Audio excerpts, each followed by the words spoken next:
I know. I'm fixing to do my press conference. Oh. Mm-hmm. If Daddy, you was getting home tonight? Yeah, I'll get home later tonight. Hey, I got to go to this press conference. All right, love you. Bye. All right, guys, we got Coach Drinkwitz here for Mizzou football's weekly press conference. You guys know the drill as always. Get your hands raised, but as you're doing that, we'll start with an opening statement from Coach Drinkwitz as Mizzou gets set to play Kentucky this Saturday. Yeah, excited about game week.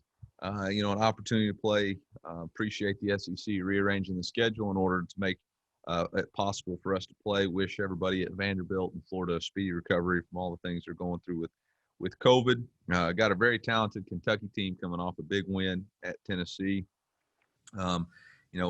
Very good on both sides of the line of scrimmage. I think that's really what sets them apart. They're very good on both sides of the line of scrimmage, very big. Obviously on defense, they've forced 9 turnovers in the last 2 football games and have done an extremely good job of holding very good offenses. Offensively, they've got their quarterback back who started in 2018. He's done an excellent job for them running their systems. Again, the offensive line for me is what's different about them. Coach Stoops has done a tremendous job at Kentucky. I think he's been there 7 years and has really developed that team into a consistent football team with great lines of scrimmages and quarterback play and defense. Their defensive coordinator, Brad White, outstanding job with what he's done this year. And then I think Eddie Grant offensively, it might be the most underrated offensive coordinator in our conference. What he's consistently done with them offensively the past since he's been there is absolutely tremendous. They find ways to attack you running the football, attacking your edges. When you come down the box, they throw it over your head. So we got our hands full and look forward to getting out on the practice field today and working on what we need to do in order to be successful. So with that, I'll open up for questions. All right, guys, you know the drill. Get your hands raised, and we'll go ahead and get it started. First one comes from Dave Matter from the St. Louis Post. Dave? Eli, when you step into a situation where your team has a streak, either good or bad, against your opponent, do you play that up? Do you talk about that, or is that just anything before your time, kind of ancient history? No, I mean, I've joined in the Mizzou family. I've joined with the history, both good, past, and future. And so, yeah, we absolutely understand that it's been a while since we've beaten these guys. I don't think there's anybody in our team room that's beaten them while they have worn a Mizzou jersey or shirt. And so, obviously, that gives us a little bit extra motivation. Now, that doesn't have anything to do with our performance on Saturday. Our performance Saturday stands alone for us trying to be 1-0. And the preparation that we put in this week determines the outcome. Peter Ball from The Athletic. Peter? Yeah, Eli, you mentioned Kentucky's forced turnovers and I think the 9 interceptions the past 2 games. What has their defense, I guess, specifically done that's allowed them to be in those positions, and how do you guys kind of avoid that as an offense? Well, I think they do a good job of dropping into their zones. They do a tremendous job mixing up coverage. They've intercepted the ball in man situations, broke on a pass. The Joseph, I believe the corner, Kelvin Joseph broke in a man-to-man situation and zone situations. They got really long underneath defenders. Their middle linebacker, Jermaine Davis, on the interception against Tennessee, returned for a touchdown. They've got a really long buck that also plays nickel. Jordan Wright had a pick 6 against Mississippi State. Again, confused coverage, drop-in zones, great length. So it's a tremendous challenge to throw the football. Jack Sobel from the Maneater. Jack? Hey, Coach, so you mentioned Kentucky's offensive line and the running game that they have. How do you think the run defense was able to improve so much from week to week against LSU, and do you think you can maintain that this week? Yeah, we're going to have to. We're going to have to. This league's about running the football, and it's about winning in the trenches, and we got no choice. They're going to force the run. That's what they do. They're built for it, and they've been able to do that consistently. And so we're going to have to find ways to stop the run, and that starts with our defensive line and our linebackers. Mitchell 40 from Power Mizzou. Mitchell. Eli, are all the players who were in quarantine against LSU back and able to play this week, or do you have, I guess, just an update on the COVID numbers?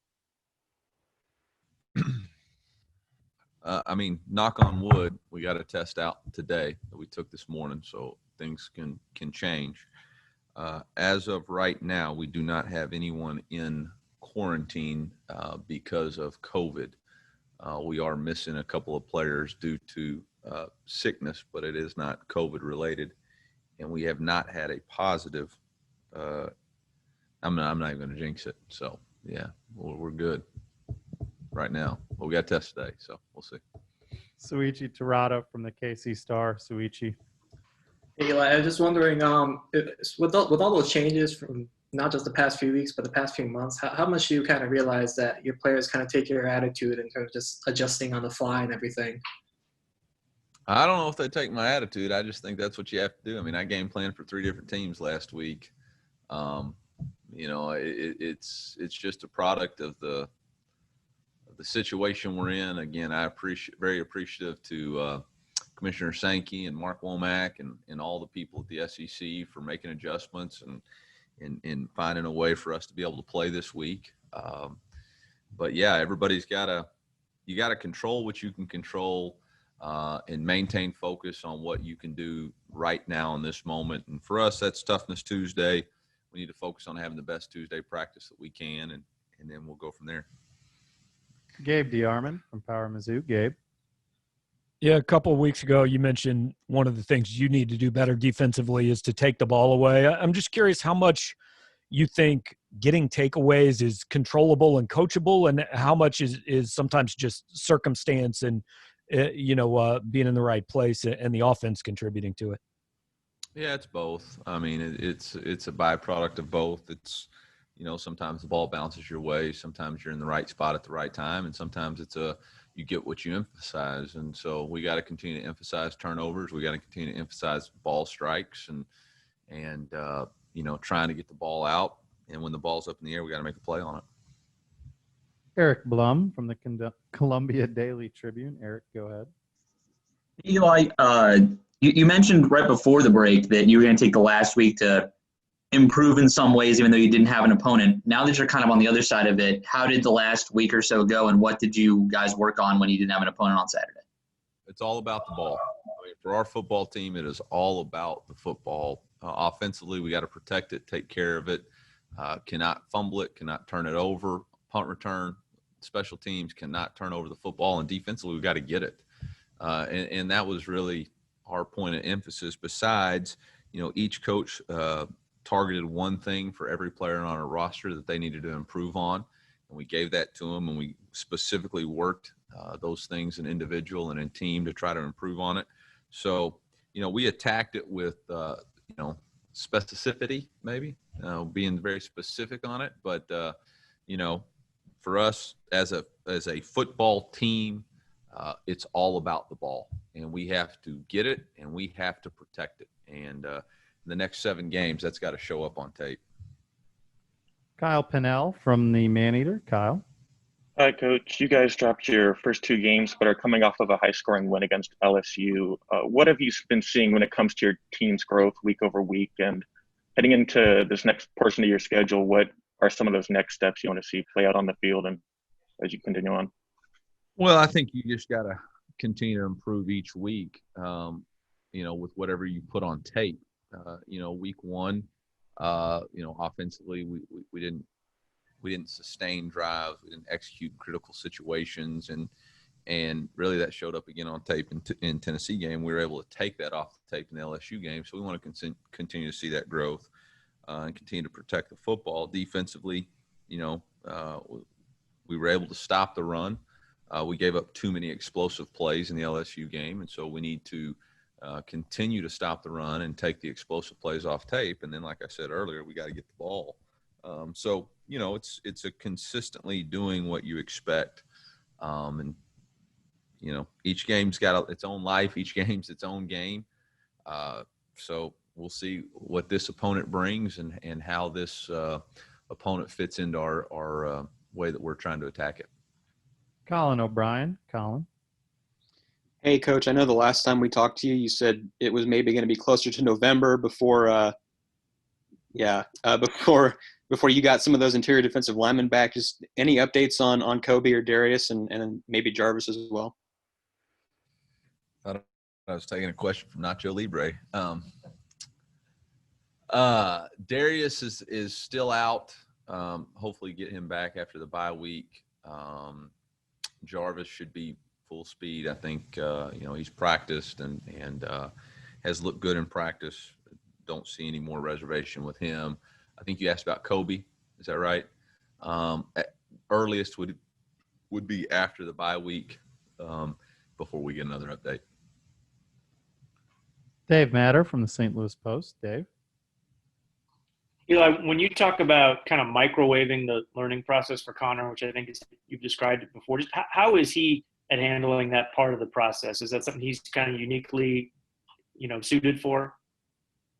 I don't know. We'll see. I mean, we're still trying to microwave the process. I mean, he's only got, one full collegiate game underneath his belt. He's, got a lot of things we got to continue to work on. Again, we have to be very specific in the game plan because, it may look good, it may draw up good on the board, but he's never run that concept or seen that play before. He's certainly not seen the variety of coverages that this team's going to play. And so, you're just trying to take the training wheels off, but also keep them on at the same time, and try to set him up for success. I'm not a believer in setting people up to fail. I think you try to help those guys be successful to gain confidence. I think the quarterback position is all about confidence. But it's also about humility and not drinking the KoolAid and thinking about, I've got this thing figured out. Each week you got to, football will humble you. And I think there's a lot of people figured that out Saturday, that this game will humble you if you feel like you've ever arrived. And so I think, for Connor, for myself, for this football team, that's why we have a 1-0 mindset. No matter what you did the previous week, it doesn't have anything to do with what you're going to do this week. Your confidence comes from your preparation and what you put into it. Jack Sobel from the Maneater. Jack. Coach, you said last week that you're going to use the bye week to recruit, and I know you can't talk about specific players, but in general, how did that go? Yeah, went good. We, as a coaching staff, evaluated senior tape of players that we're still keeping a close eye on. We still got a lot of people that we're trying to stay in contact with and try to convince that Mizzou is the right place for them. There's always recruiting to be done. Andrew Kaufman from KMIZ. Andrew. Hey, Coach, just in general, how would you compare this past bye week you had versus any other bye week you've ever had in recent memory? Well,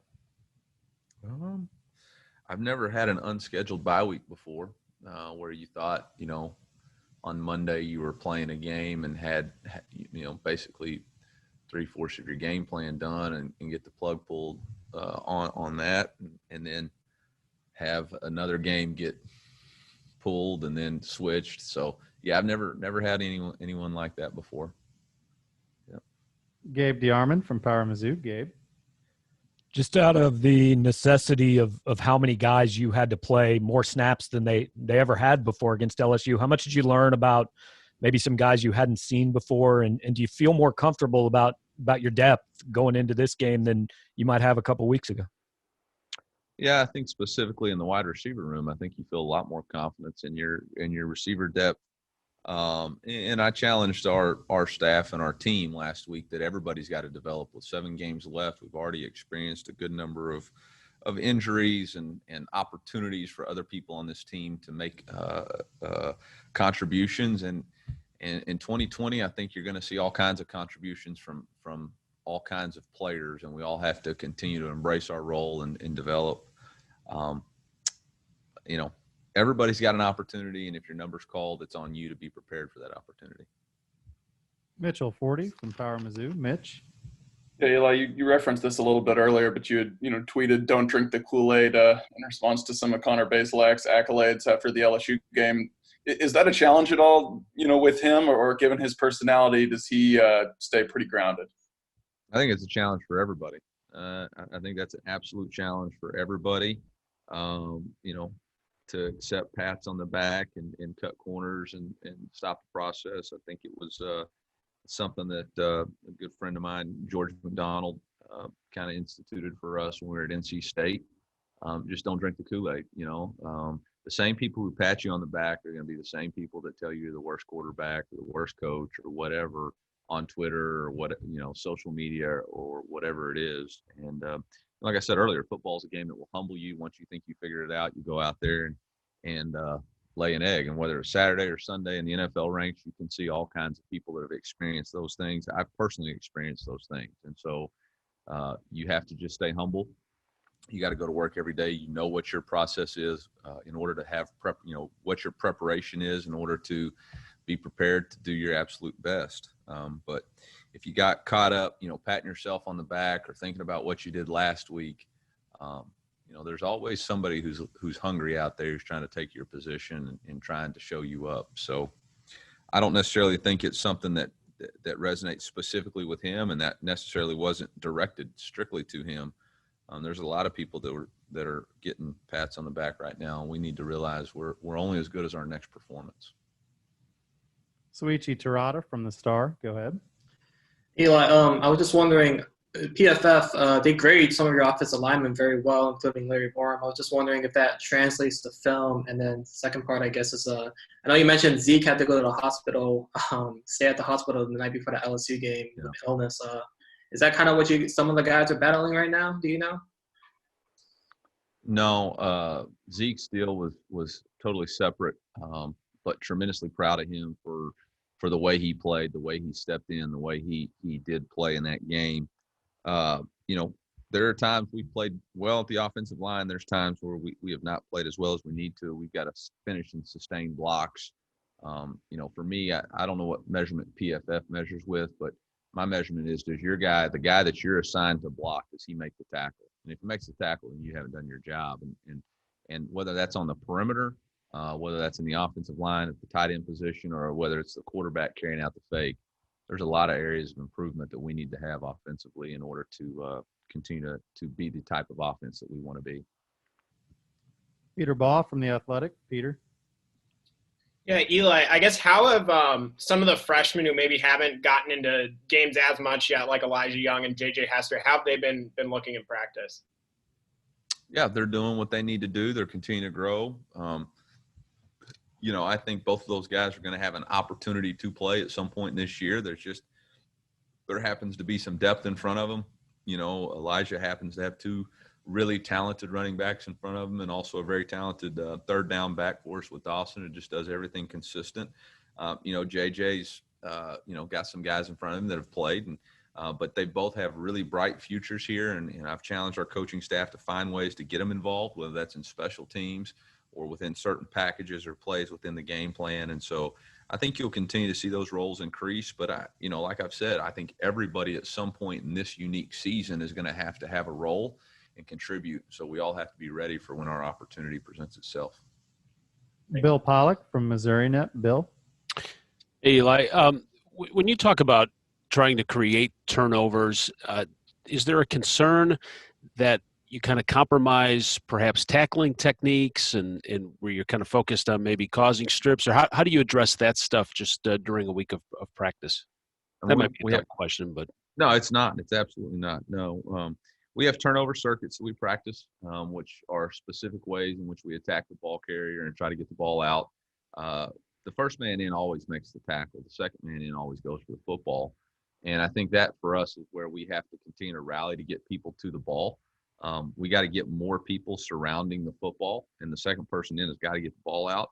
And then, we haven't had an interception. We've had multiple opportunities. But we haven't got the ball yet. So as defensive backs, as linebackers, even as D linemen getting our hands up, we've got to get one of those. And once they come, they usually come in bunches, but we have to create them. And so far, we have not been able to do that. We've had over 150 pass attempts on us. Probably not that many, maybe 125. So, we've had some opportunities. You would assume that about as a quarterback, you assume 1 out of 40 attempts you're going to have an interception. So we're about -3 right now. Eric Blum from the Tribune, go ahead. Eli, you talked a little bit about this after the LSU game, but to have Josh Bledsoe have a moment like that on 4th down where he makes the game-deciding play, how big of a moment was that for him? And then as a senior, how quickly did he shift his mindset to whatever the team needed to do next? I think it's always great. Josh works extremely hard. He does everything we ask him to do. He's a tremendous leader for our football team. He's an emotional leader. He's a vocal leader. He's always out there practicing, willing to do whatever the coaches ask. And so for him to make that play, the game knows. The game knows. When you do things the right way, I believe the game rewards you. And the play doesn't care who makes it, but I do believe that the game knows, and it rewarded him. I didn't ask him how long he celebrated it. But I know that, Sunday night we had a really good practice, and he was out there raring to go, causing havoc in our blitz pickup period like he always does. And he's got a good look in his eye this week. Colin O'Brien, go ahead. Eli, you touched on this a little bit in your opening comments, but just how much is what Mark has done at Kentucky presenting an alternate blueprint for how to be successful in this league than maybe the Alabamas or Georgias? Did you say Mark? Coach Stoops? Yeah. Okay. I thought you said Marcus. Okay. I think he's done a tremendous job. Again, their lines of scrimmages look like SEC teams. There's zero doubt about that. I don't necessarily know that his blueprint is a whole lot different than the league. I think he does recruit in some unique areas, but they've got tremendous talent from the Florida area and have always done a great job recruiting Florida. And I know that they've done some Ohio recruiting and some Michigan recruiting and all that. But I think the consistency that he's developed with what he does defensively, how their offense complements what they're trying to do on both sides of the ball. I think that's just a sign of a consistent football coach, a fundamentally sound football coach, a guy who knows exactly who he is and who he's trying to be. And he's not a gimmick guy. He's not chasing fads.